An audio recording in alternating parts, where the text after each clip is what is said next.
A Camp Pendleton Marine accused of sexually assaulting a teen will answer to charges this morning. The concerns are going to be the potential for flooding rainfall at times. Hillary is now a hurricane that could bring a lot of rain to us here in San Diego. We put a man on the moon recently, Ariana. We should be able to find the damn bill.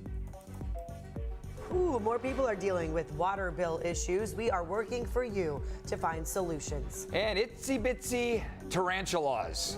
Why they're out and about in San Diego right now.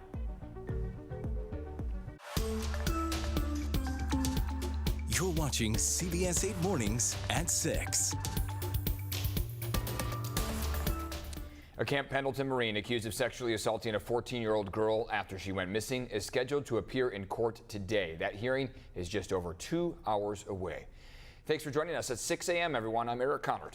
And I'm Neda Irampour. The girl's family thinks she was sex trafficked and sold to the Marine.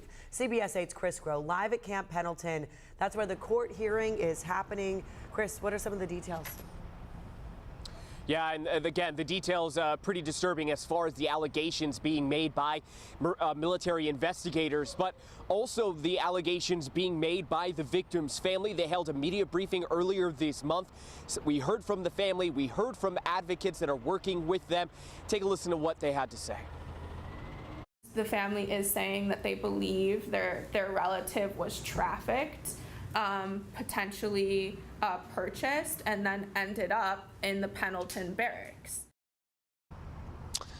And so the Marine faces 3 counts of sexual assault and 2 charges of violating liberty restrictions. She was first reported missing back on June 13th, but then later found on base in the barracks on June 28th. The Marine was arrested and then later released into command pending an NCIS investigation. As you just heard, her family believes that she was sex trafficked and sold to the Marine, that she did not run away.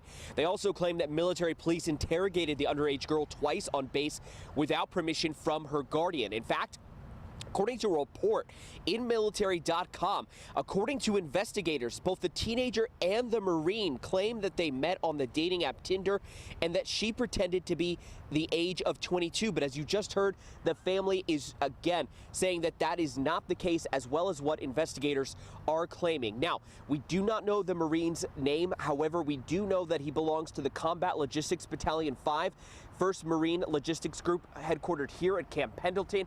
When we have this trial that will start at about 8:30, we could potentially learn that Marine's name, but as of now, again, we don't have that information. Any updates that we receive today from this hearing, we will be sure to, again, have that here on CBS 8 as well as on CBS8.com. Eric and Neda. All right, Chris, thank you. Well, Hillary was just upgraded to a hurricane, gaining strength off the coast of Mexico. Forecasters say its path is uncertain, but there is a chance San Diego can get drenched. Yeah, look at it right now. Pretty big storm. As of right now, the storm could move towards Baja California by Saturday, then bringing heavy rain to us here by the end of the weekend. CBS 8's Regina Urita spoke with forecasters. Rainfall and its impacts could be hitting San Diego as early as Saturday, with its heaviest downpour on Sunday leading to possible flooding, heavy rain, and even thunderstorms. The concerns are going to be the potential for flooding rainfall at times, highest in the mountains and deserts, but could happen anywhere in the county. Tropical storm Hillary formed Wednesday off Mexico's southern Pacific coast. Mark Mode with the National Weather Service says heavy record-breaking rain is projected. High winds could also impact the county. The highest wind speeds are going to be in the mountain zones where, the wind speeds there gusts could be from, say, 40 to 60 miles an hour. It's now causing concern from people who live near the beach and just experienced flooding caused by the supermoon. Yeah, I've been out here fishing and I've seen the waves coming into the streets. Mode reminds people that tropical cyclones can easily change direction. This is a preliminary storm track. Things can vary. The track could move a little bit farther east, farther inland. It could move a little bit farther west out over the ocean. As for coastal areas, Mode says the surf could get as high as 5 to 10 feet for south-facing beaches. Regina Urita, CBS 8. Now again, Hillary just upgraded to a hurricane from tropical storm status. Right now, farmers here in California also keeping a close eye on it. Over in Placer County, Twin Peaks Orchard says they lost almost half of their crops last year due to the weather. They say rain is not always a good thing for some farmers.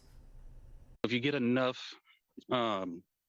humidity or sprinkles or rain, you'll lose that whole crop, nectarines and peaches especially. Farming is the ultimate game of like gambling. It's like playing blackjack every day.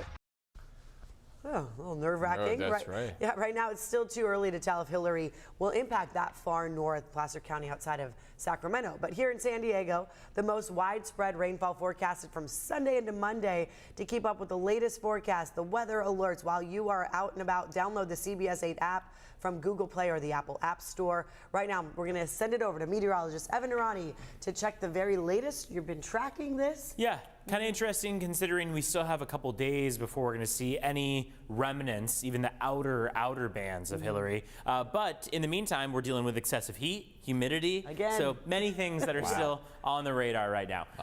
Yeah, morning starts off with the dense marine layer along the coastline. So today we're expecting temperatures to be hot. We're expecting muggy conditions out there, meaning you'll feel that humidity on hand. Upper 80s and low 90s inland, low 90s for the mountains, 112 out there for the deserts. National Weather Service still suggesting that you limit your outdoor time out there across the mountains and deserts. And remember to stay hydrated, especially for the kids that have already gone back to school.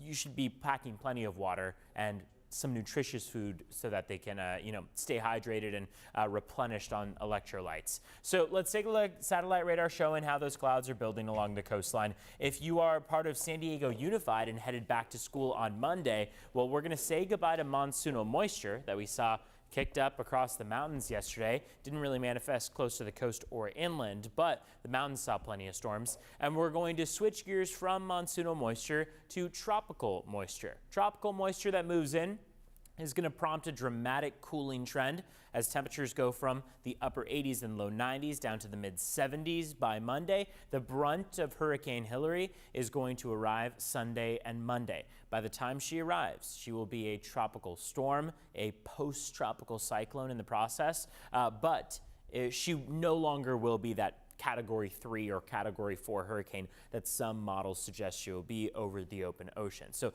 that's the important part, is that while Hillary is a hurricane, she is not expected to touch much land. Baja Peninsula could get a little bit of that stormy weather, though, and more than we're expected to see in San Diego.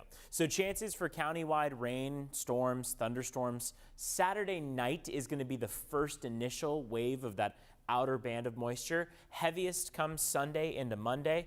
Tropical storm force winds could arrive Sunday between 8 a.m. and 8 p.m. Again, you heard the mention of 30 to 45 miles per hour. In some cases over the mountains, 50 to 60 miles per hour. So this is going to definitely pack a punch, especially for the month of August. We're not exactly used to tropical storms arriving here in San Diego. But in the meantime, Hillary is now a Category 1 hurricane. We'll continue to track the latest, and we'll talk more about this in just a few minutes. Let's take a look at your border wait times. It's 6:08 right now on the clock. And right now at the San Ysidro Port of Entry, your wait time is 100 minutes. It's 100 minutes out there, an hour 40. Otay Mesa Port of Entry, you're going to be waiting 75 minutes, an hour 15. Ned and Eric, back to you. Evan, getting us all that important information. Thank you for that. This morning, 111 people are now confirmed dead after the wildfires in Maui. Officials now facing tough questions over what they could have done to warn residents. Some are questioning why sirens weren't used last week as the deadly wildfires swept in. Had we sounded the siren that night, we're afraid that people would have gone Malka. And if that was the case, then they would have gone into the fire. The Lahaina bypass road is now open so residents can drive home, though some have already made the journey on foot. It's hard to take in, just seeing all this devastation. Makes me cry. Over 20 years I'm staying in my house. President Biden is expected to tour the devastated communities and meet with first responders in Maui on Monday. The Maui fire certainly hitting close to home for so many of us here in San Diego. The Cone Restaurant Group, which owns Costera, the one on Harbor Island, also owns 2 restaurants on Maui. The restaurants were not damaged, but nearly a dozen of their employees lost their homes. It was devastating at the beginning when we couldn't locate all of our employees and get in touch with everybody. So the Cone Group has set up a GoFundMe now, promising to match all donations up to $100,000. Other businesses are also trying to help out. Cafe Luna donating 25% of their sales today to the Maui Food Bank. So check out Cafe Luna. And Jimmy's Famous American Tavern donating 10% of their sales for the next 2 Wednesdays to a firefighter in Lahaina who lost his home. We have all the ways you can help over on our website at CBS8.com. This morning, Poway's homeless encampment ban will take effect. It will allow deputies to cite people if they are sleeping on public property and refuse a shelter bed. Now, there are no homeless shelters in Poway, but the city does work with a group that provides shelter and meals. This comes after the city of San Diego implemented its own ban and concerns that homeless people would migrate to other cities. Today, we expect an update on the results for the District 4 County Supervisor race.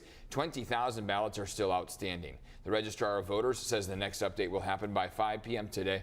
Right now, it looks like we are headed towards a runoff. Monica Montgomery Steppe has 41% of the vote, followed by Amy Reichert at 29%, Janessa Goback at 25%, and Paul McQuaig at 5%. Now, if no one wins the majority over 50%, the results are certified. The top 2 candidates will advance to a runoff election on November 7th. Stay tuned to CBS 8. We will have the latest results once they are announced. Still ahead here, where a deadly flesh-eating bacteria was found. Plus, some are calling Bradley Cooper's portrayal of a famous composer anti-Semitic. Who is coming to the actor's defense? It helps a lot because I feel like I can get it off my mind. School can be stressful. How you can help your child's mental health as they return to the classroom.